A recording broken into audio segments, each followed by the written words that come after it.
Welcome, Hello. welcome. Who do we have with us today? The one and only Mandy Ray. Mandy Ray. Do you go by any other aliases? I do not. No. Okay, so I'm gonna tell everybody if you don't know who Mandy Ray is, you can find her online. She also used to go by Hot Mom Mandy. Correct. Now she goes our Hot Mom Mandy and Hot Wife Mandy at some point, right? Just Hot Mom Mandy. Just Hot Mom Mandy. So Hot Mom Mandy was the first one. Now she's Mandy Ray. I am. All right. So Mandy Ray, tell me a little bit about yourself. People want to know what makes you you. Ooh.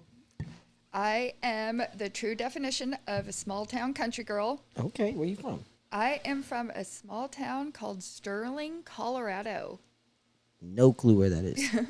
Think of the Nebraska, Kansas, and Colorado corner, Okay. the northeast corner of Colorado. All right. So you can go 30 minutes and be in Kansas and go 30 minutes and be in Nebraska. That's dope. That's dope. So I guess you're familiar with some cornfields then, huh? A few and some alfalfa fields and What? alfalfa fields, Alpha fields? What are those? hay, Oh, hey, okay. wheat fields, soybean. We do a lot of cattle ranches. My dad owns a trucking company. Okay. So, yeah. That's dope. All right. So you came from Means, I would assume. Has he always owned the trucking company since you were a little girl? Yeah, it was started by my great-grandpa. Okay, so they're generational truck drivers. Correct. Okay, cool. That's what's up. So that means that, like I said, you came from Means. I did. You had a little cake in the pockets. I definitely grew up never needing anything. Gotcha. But it's funny because I do have a teenage son, Got him. and I parent him complete opposite of how I got parented. I can imagine that not ever needing anything at this point, you probably look back and were like, nah, that didn't really work out too well for me. So I'm gonna change it up a little bit. Exactly.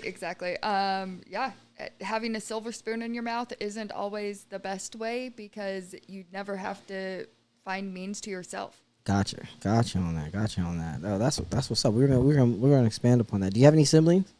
I have two half sisters, Okay. and then a stepbrother, stepsister. Okay. So a decent sized family. Yep, my half sister's from Pennsylvania, and they're from my biological dad's side, but they're like 20 some years older than me. Oh, okay. And then my half brother and half sister, my stepdad that raised me, that adopted me, we're exactly 1 year apart in age. Gotcha. Okay. So it was nice. That was nice. The family members that were closest to you, like your siblings that were closest to you, you guys all kind of grew up together. Correct. Okay, that was dope. Yeah, I have a brother, so I completely understand that. You know what I mean? Like that sibling rivalry and going back and forth and things of that nature. So, you were in Colorado. You obviously have a child. You moved out and got on your own, started doing your thing. So where'd it go from there? Once you got out and you were on your own, where'd it go? Moving from Colorado to Florida was definitely a culture shock. I can believe that. So just trying to get established. I do have a background in healthcare. I worked in healthcare for 8 years. And then when I moved to Florida, I'm just like, no, don't really want to do it. It's not me anymore. And trying to make my means and figuring out what I wanted to do.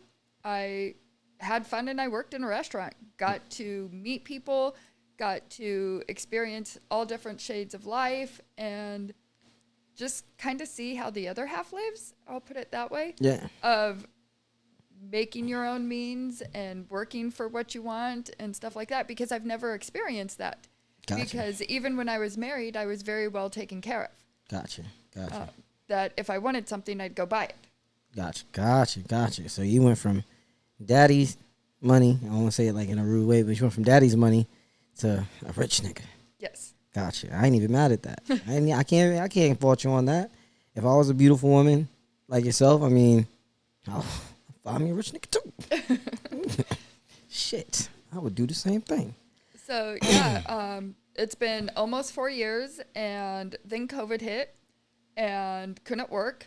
And I'm just like, ooh, what do I do now? Like, I have a kid I have to take care of. And if I went back into healthcare, I would still never be able to see him because of all the stipulations of having to be self-isolated and everything like that. Yeah. But I'm guaranteed money. Facts. I created Hot Mom Mandy. All right. You're on your own. You got a kid. You're married. And you moved to Florida. So I'm assuming that move was charged through a divorce or something like that, a separation. Correct. So you come down here, you're single, ready to mingle. We out here in the Sunshine State. Mm-hmm. All right. So you get here, you create Hot Mom Mandy after the pandemic. Now you're doing it. Was it more of a directly into adult content, paid shoots, professional side, or did you start off in the swinger side and kind of slowly move into the professional side? Actually, it was kind of just a little bit of both. Not so much on the paid side, but meeting people, a lot of self-solo content, stuff like that. And then gradually I met more swingers and I played with them. And one of the swingers is actually what got me in contact with my agent. Okay. That's what's up. Like, that's what's up. It's crazy. So you really did do like a parallel jump where you're like, okay, I like the swinging lifestyle, but I can make money off of this.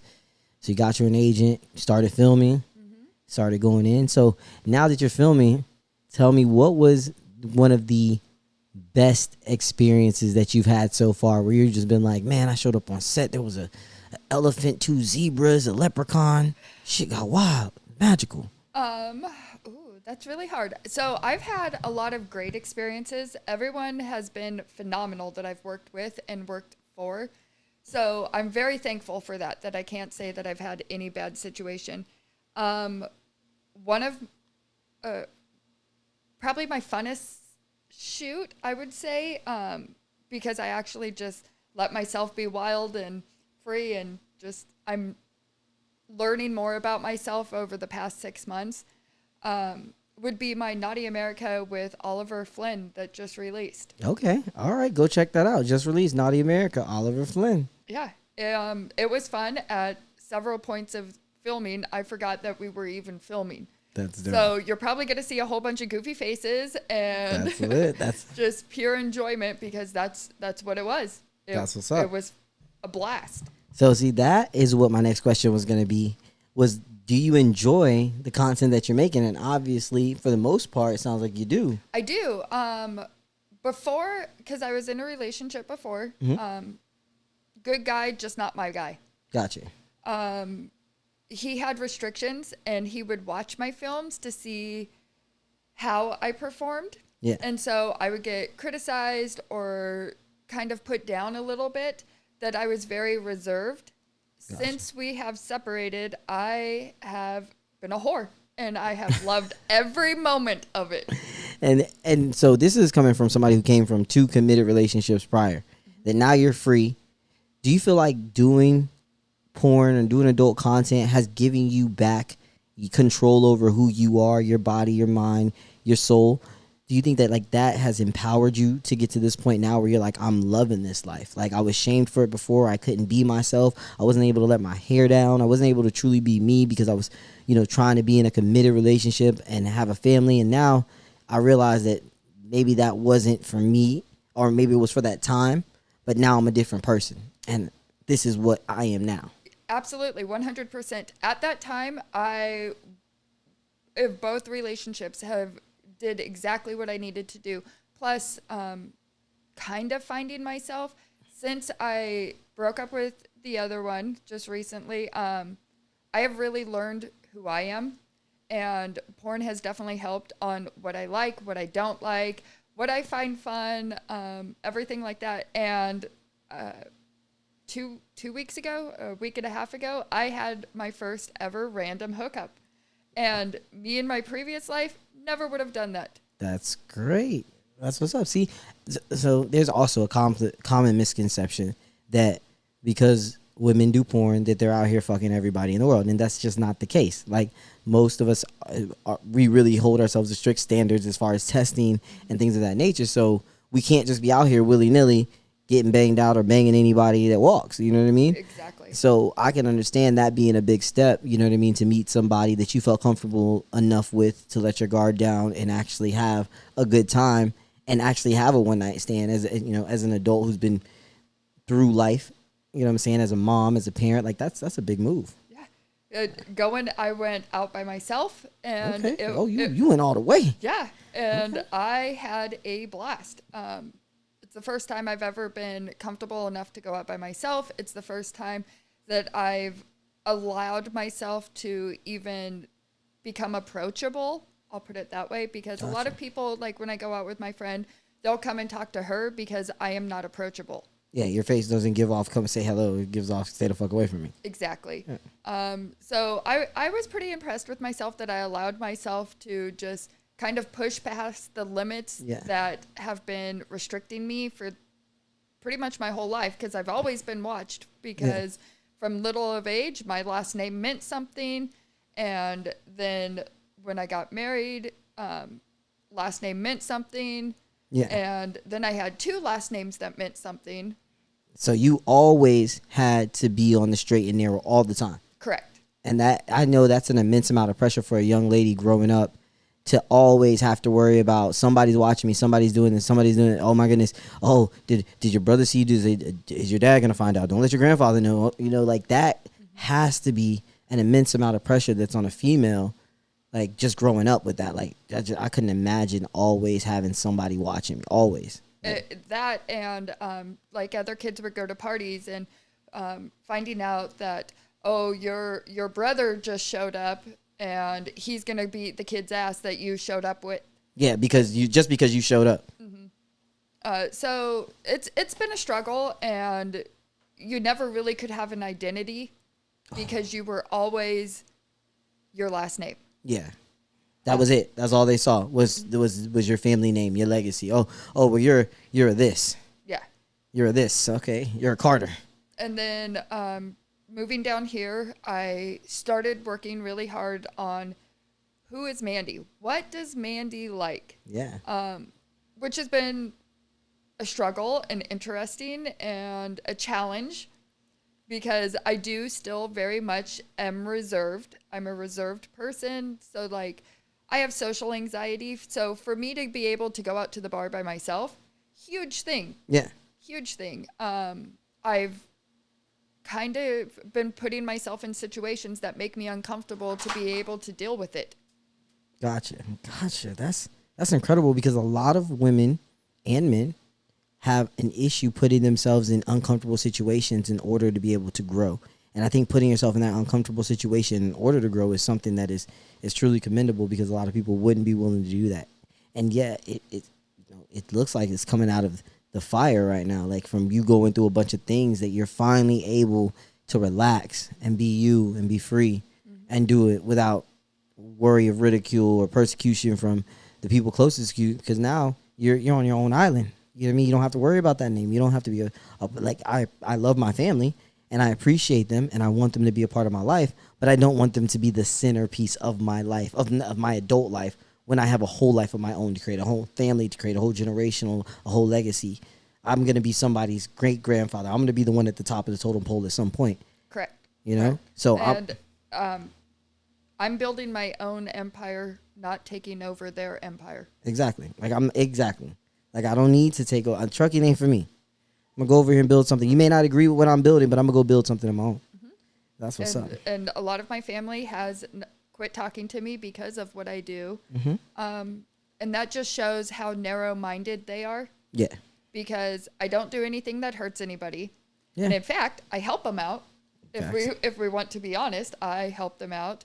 And I don't put my safety in jeopardy. I don't put my child's safety in jeopardy. I really don't do anything besides I don't work a 9-to-5 job, but I'm still able to support my child. Exactly. And support yourself. And you're healthy. You know what I mean? You're not, like you say, you're not hurting anybody. So you're exactly right. It's kind of narrow-minded. So, damn, that's what's up. That was a lot.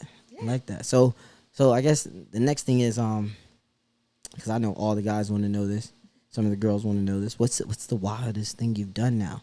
Now that you are in it, full swing.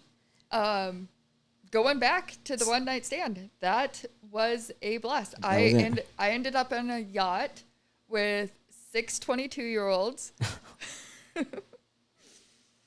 And yeah, ended up having a blast with a couple of them, and they've worked very well together, and it was a great time. It was a great time. Now they follow my social media. They follow me on Instagram.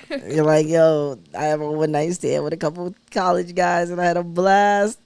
Yep. Can't be mad at that. I can't be. I honestly had a blast, and with doing what I do, I still take the precautions, and like I went and got tested, and I haven't scheduled any shoots because I don't want to put anybody else in jeopardy in case. But I still use protection and stuff like that. So I was taking the precautions and doing everything responsible. It's just I don't want to be that person that puts somebody else in jeopardy. And that's responsible. And that's industry responsible. You know what I mean? And I respect that so much, because we literally, people don't get how responsible we are in our sexual endeavors, as much as, people want to rag on people for having, high body counts and fucking a bunch of people and nobody's ever going to want you. Nobody's going to want you if you have HIV, maybe. You know what I mean? Nobody's going to want you to have some irreversible damage done to your body. Like, that, you might be right in that case. But just because you had sex with a lot of people doesn't mean anything. Yeah. Because you can do it safely. You can do it in a consenting way. You can have a great time and just enjoy yourself. Yeah. And I'm definitely one that is always, I'm on HIV prep. I go every week to 2 weeks to get tested. And I'm super cautious because my body is my temple, and that's how I make my money. So why would I put myself in jeopardy? Exactly. To not be able to be present or healthy or anything like that. Exactly. And as far as the body count goes, there's people that are going to judge you, and there's people that's not going to judge you. But if they're going to judge you, they're back to being the little mind and narrow-minded and just not educated. Facts. Because how many people are giving it away for free and have like 50, 60 body count, and I am making it so it's not free, and I have 50, 60 body count. So which one is more practical? I get my bank, or you give it away to a random? And take the risk, because a lot of these people ain't out here getting tested. Exactly. They ain't out here getting tested. That's a once-a-year thing. Yeah, that they have to for their physicals or stuff like that. Exactly. Or somebody that they slept with was positive for something. Like, people don't understand the responsibility of playing with random people. Yeah. Facts, they don't. But I know people don't take responsibility for just their own sexual health in general. Even, you might have, I've had a friend of mine tell me, she's like, oh, I only slept with 3 guys this year. That's it. I was like, did you sleep with all 3 guys raw? Yeah, well, it was in the moment, so yeah. And in my head, I'm like, okay, so now I have to break this down to this girl that, hey, you just slept with whoever they slept with. Exactly. So it's not just you slept with him. You slept with him and her and her and her and her and her. So now that you slept with all of them, now you have to make sure that all of those people were responsible as well, and you don't know any of them, their lifestyles, their background, where they came from. Correct. So yeah, man. All right, so we've hit that's a deep spot. So let me ask you this: what's next? Where we headed next? What's on the agenda for Miss Mandy Ray? Where are we headed? We're gonna keep working on building and working hard and just getting my name more out there. Yesterday I celebrated my 1 year in the industry. Congratulations. So, a round of applause. So that was a huge achievement, because a lot of people within the mainstream industry, you sometimes will fade out after a year or give up after a year. And I look at it as, okay, now I have established my name. Watch me take over. Okay. She said, I'm here to stay. Mm-hmm. I'm here to stay. So, all right. Well, that's what I like to hear. So are you going to be doing Exotica? I am not. No Exoticas? I am not. X-Biz? I will be doing XBiz. I'm up for nomination. Okay, congratulations. What are you nominated for? MILF Clip Artist, which is Okay. funny because last year I was up for the exact same award. Okay, so that means you might get it this year. Hopefully, fingers crossed. Fingers crossed. That's going to be big. And then I did AVNs in January. Okay. So that was fun. And then maybe Exotica when it comes to Miami. Going out of state is harder for me Gotcha. with being a single mom. Gotcha. Yeah, that makes sense. But I have great support system, and people will fly in and help watch my kid, or several times I actually travel with my dog and my kid. There you go. Hey, you're making it happen no matter what. Yeah. And apparently, I'm going to ask the question because everybody's going to want to know. Does your son know? He does know. He does know. And how does he? Can you respectfully speak for him and say how he feels about it? As long as it's not brought home. Yeah. He is perfectly okay with it. And the fact that I told him before he ever had to find out. Exactly. So you were able to break the news. What his friends bringing him up? Hey, I saw your mom on the front of Pornhub. None of that. It was like, all right, I already know, and I can handle that. And it was actually funny because he was riding down to Miami with me, and his friends called, and they're just like, "Oh my God, we saw your mom's TikTok, and we know she has an OnlyFans." And he's just like, "Oh no, I can't believe my mom does that." And so he was able to prepare, because it doesn't matter if you're a child or an adult. Nobody likes to be blindsided. Yeah, facts. And that's how I looked at this situation, of the fact of, I'm going to do everything I can to take over and by all means be able to provide a future that you see me work for, and I'm going to be known. Yeah. And sure as shit, he has pulled up Pornhub a couple of times, and I was on the feature page, and he's just like, "I couldn't watch porn, but I respect," because I knew that was a possibility. Yeah, and I knew that you told me this. I didn't just pull up Pornhub and, oh my God, that's my mom. Like, nah, I saw, oh, there's mom. Swipe that out. Keep it moving. You know what I mean? Yep. Yeah, that's awesome. That's awesome. And that's awesome that you've had that open line of communication, because I know we get the question as parents so many times, does your kid know? And I'm like, yeah, my kid knows. You know, we are good parents. So as good parents, you have to be able to communicate correctly with your kid and tell them, hey, this is what's going on, and not sugarcoat it, because I feel like in this generation with kids having cell phones, they'll resent you for lying because they can go find the truth on their own. So it's no sense in hiding it. Exactly. You know what I mean? That's what's up. I'm proud of you. That's a good move. We have great communication with everything. We've talked about safe sex. I had him get his HPV shot, which if you guys didn't go get it, go get your HPV done. Especially for the boys, because we don't have any symptoms as guys, but it affects the women. So make sure you get your HPV shots. Yes. And we talk about drinking, of like, I'm a realistic parent of, I know kids are going to party, and with that being said, whatever it is, but if I find out you drive a vehicle, or if you get in a vehicle with somebody that's been drinking, that's when you're going to get in trouble. Let me tell you guys something about her parenting. She is telling no lies, okay? She told her son that if he wasn't doing well in school, she was going to break the PlayStation. She posted a video on her Facebook page of her breaking the motherfucking PlayStation. I say, God damn. I had to call her. I said, what the fuck? I said, this kid's out here starving for a PlayStation. You could have sold the play. I would have came and got the PlayStation and gave you the money. You ain't have to smash it. I would have took it right out, or he wouldn't even known it was gone. Ninja, hey, you see my PlayStation? I don't know. It's gone. Hell, I said she broke it. I was hurt. Not for him, but for the Asian kid that spent 18 hours building that PlayStation. I felt for that. I felt for him. I was like, God damn. Well, now, you ain't told no lies. I'm not judging. I'm just saying, shit, I could have took the PlayStation. that's the true definition of fuck around and find out.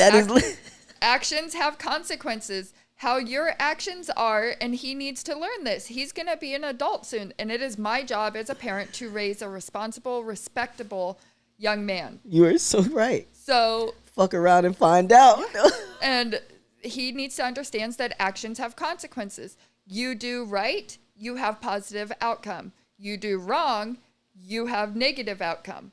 Facts. That's a responsible parenting.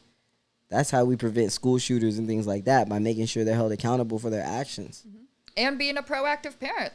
And listening. And being able to be the parent that they can talk to and stuff like that. And it's so funny because all of his friends will message me or text me or come over and they're just like, what do you think of my new girlfriend? Like, I am the parent that they wish they had. Yeah, of course, because they know you live an alternative life, and they know that they can come to you with different things that they can't come to their parents with from a conservative background, because they're worried that they're going to judge them, or they're going to give them like this long talk about not doing this and not doing that, and you need to be better. You know how it goes. We've all been there. We both came from pretty conservative backgrounds, so Exactly. we know how that goes, and that can suck, and that can be very damaging to some children, because they don't ever get to truly express themselves. Exactly. You know what I mean? And it's great to have somebody that's responsible and an adult and can honestly say, hey, tell me what you want to tell me. And if it's code red, I'm going to have to go to your parents. You may not say that to them, but in your head, you're like, I'm going to have to go to your parents if it's code red. But if it's not, I'm going to give you some solid advice and hope you make the right decision.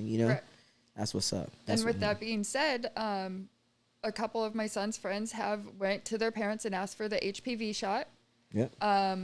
My stepdaughter that I raised I took her before I was ever out of Colorado, and she had her HPV, and she's just like, and she messages me and she's just like, I can't believe how many people don't have the shot. And I'm just like, I know. And she's just like, I was so comfortable. And like, just the little things, even before I left, I made her a period bag that sat in the bottom of her backpack for if it happened at school, she had everything. So like, so we went over and we talked about the feminine products and everything like that. And then I made her practice being prepared of what happens. Yeah, that's so good. As a woman, that's so good. That's so good, because like, as a dad, that was rough. I got a wife. I was like, oh shit, we're here. We've arrived. Yes, it's happening today. It's coming. Oh shit, it's here. Oh shit, I got a Walgreens. Oh shit. Yeah, but with the other side of the spectrum, I've prepared my son for that. If you're in high school and you notice something, like, just go up and put your sweatshirt around her waist. Don't embarrass her. It's a completely natural thing. It happens. Like, if you make fun of her, you are no better than somebody making fun of you. Facts. And we've talked about like girlfriends and periods and stuff like that. And I've given him like little tips and tricks and stuff to be prepared. Because again, nobody likes to be blindsided, and nobody wants to be that girl that got her period that's bleeding through her pants and nobody's around to help her. Facts. Man, that's beautiful. That's beautiful. That's beautiful. Man, that's crazy that we got to that topic, but man, that's beautiful that you've taught him that. All right, with that being said, on that bombshell, we're gonna wrap this up. So, like you said, you're gonna be blowing up. You're gonna be doing. Is there any companies that you're gonna be working with here real soon that we should be on the lookout for? Scenes that we should be looking on the lookout for? I know I have Naughty America in LA this month. Okay. And a couple of other ones. As soon as they're set, then you're gonna drop it. Yep. All right. So before we go, let the people know where they can find you. What are your handles? Where are your ats? Where do you want them to go check you out at? So my Instagram is Mandy_3620, and Mandy is MANDY. I get asked that. And then my Twitter is Hot Mom Mandy, all one word. OnlyFans, everything is Mandy Ray. Got it, Mandy Ray. And it's RHEA. RHEA. All right, Mandy Ray. Y'all got that, guys. Go find her. And thank you for coming on. You are the first female that I've had on STAGVIEW with Lupe. So that's my little podcast. It's my little corner. You know what I mean? Hopefully I can be back on. I hope to. You will be back on very soon. You know what I mean? I think we should probably set up a live at some point and do something of that nature, so we get maybe some Q&A, get some people in here asking you some questions. Yeah, absolutely. Get your fans on here. All right, we're down with that. Well, again, thank you for coming, and everybody check her out, Mandy Ray, MANDYRHEA. Correct. Got it. All right, guys. Till the next time. STAGVIEW with Lupe and Mandy Ray. It was nice talking to you guys. Peace.